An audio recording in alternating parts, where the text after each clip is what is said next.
Salamat sa pagtanggap mo sa akin pagkatapos ng lahat ng nagawa ko. Muli akong nagpapasalamat sa paggamit mo sa akin upang ibahagi ang iyong mga banal na salita. Masaya akong maging katulad ng aking ama na nagbabahagi ng iyong salita. Nalulungkot ako na wala na siya, pero masaya na rin ako dahil andyan na siya sa iyong kaharian sa langit. Gusto kong magpasalamat muli sa lahat. Amen.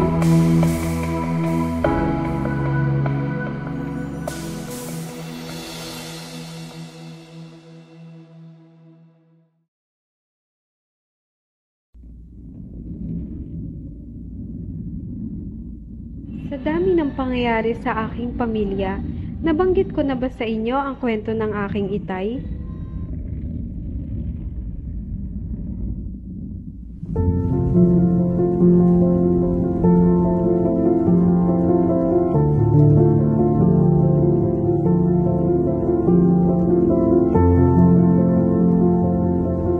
Siya ay isang lingkod na hindi napapagod na ipangaral ang salita ng Diyos.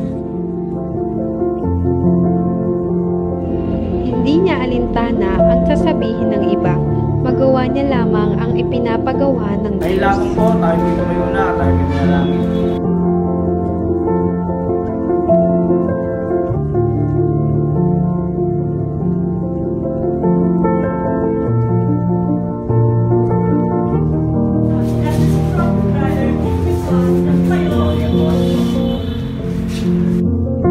Kahit siya'y minsan napapagod, hindi ito hadlang para hindi siya magpatuloy sa paglilingkod.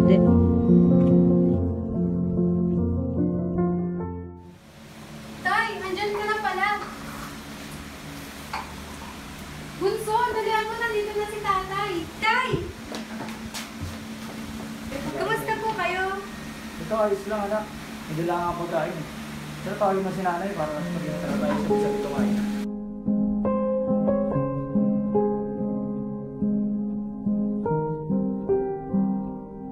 Turo ni tatay na dapat palaging manalangin.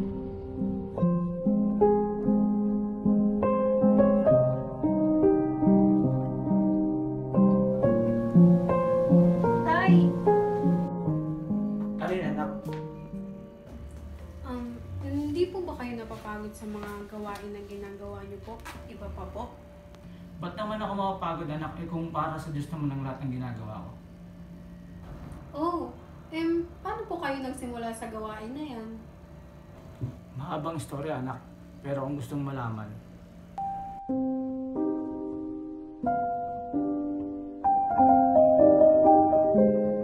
Happy birthday!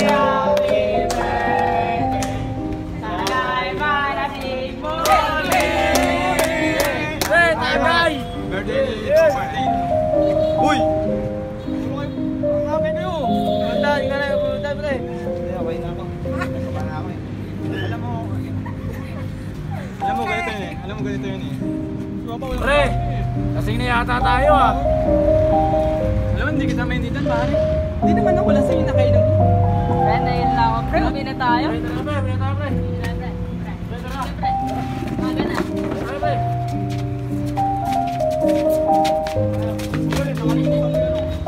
Nakalimutan ko yung cellphone ko. Nakalimutan ko cellphone ko.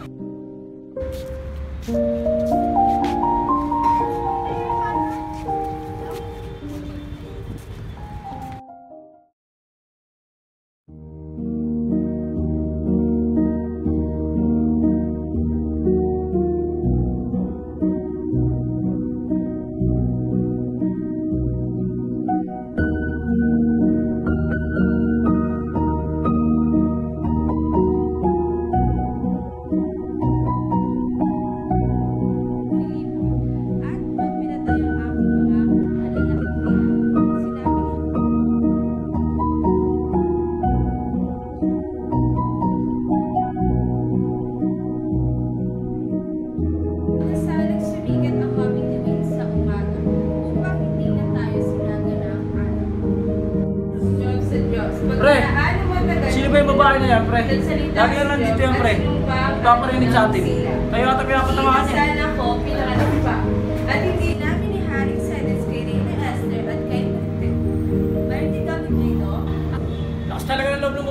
ah. Alam mo ba, mapapala mo dyan. Puro ka na lang.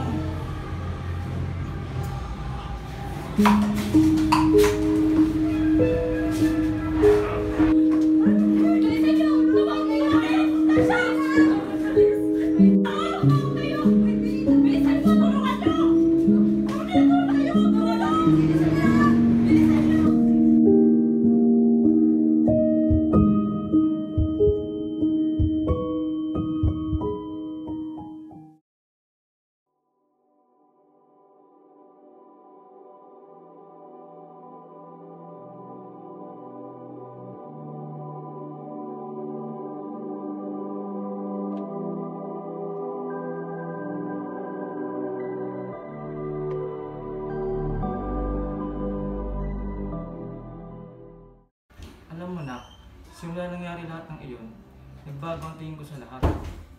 Nagsimula na akong umatin sa Bible study at doon ko nakilala ang Diyos. At ito na ako ngayon. O sige na, matulog ka na. Maaga ka pa bukas.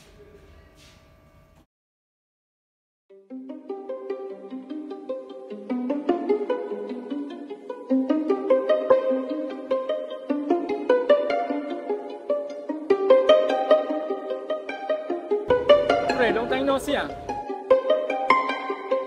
Long time no see din ah. Gusto na. Oh, may nakitaan eh. Tagal mo na hindi kumukuha sa akin eh. Gusto ka na.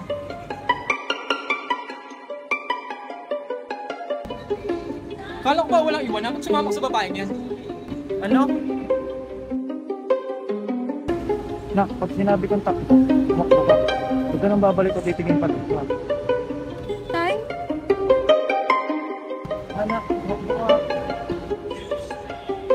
Ayaw kong gawin sa'yo, pre. Pero kinakailangan. Nak! Takbo!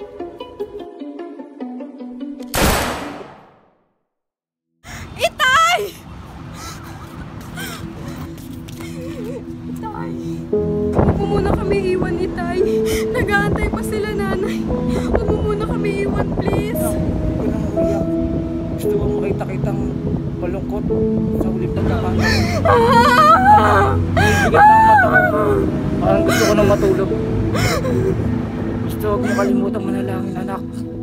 Alagaan mo rin ang iyong nanay at ang iyong kapatid at magpatuloy ka lang sa paglilingkod sa Diyos.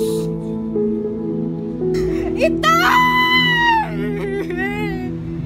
Itay! Itay!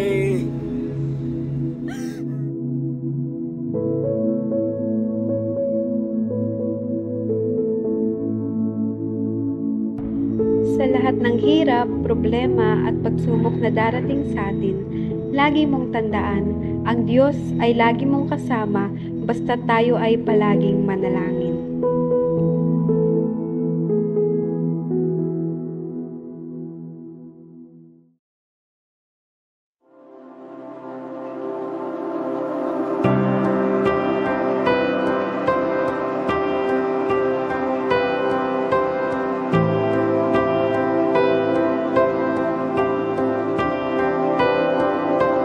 I just want to speak the name of Jesus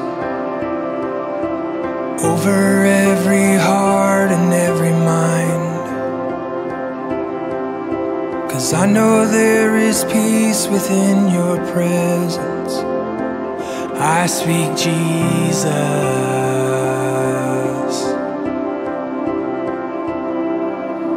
I just want to speak the name of Jesus till every dark addiction starts to break, declaring there is hope and there is freedom. I speak Jesus, 'cause your name is power, your name is healing, your name is life. Break every stronghold, shine through the shadows, burn like a fire.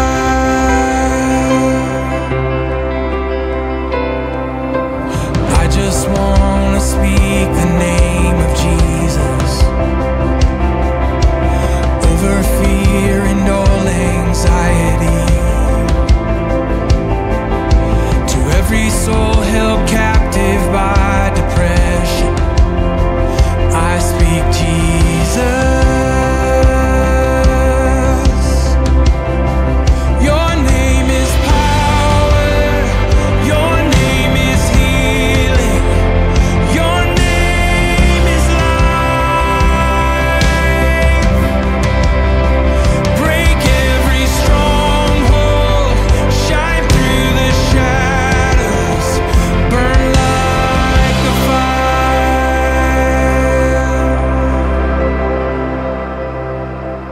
I just wanna speak the name of Jesus over every heart and every mind, 'cause I know there is peace within His presence. I speak Jesus.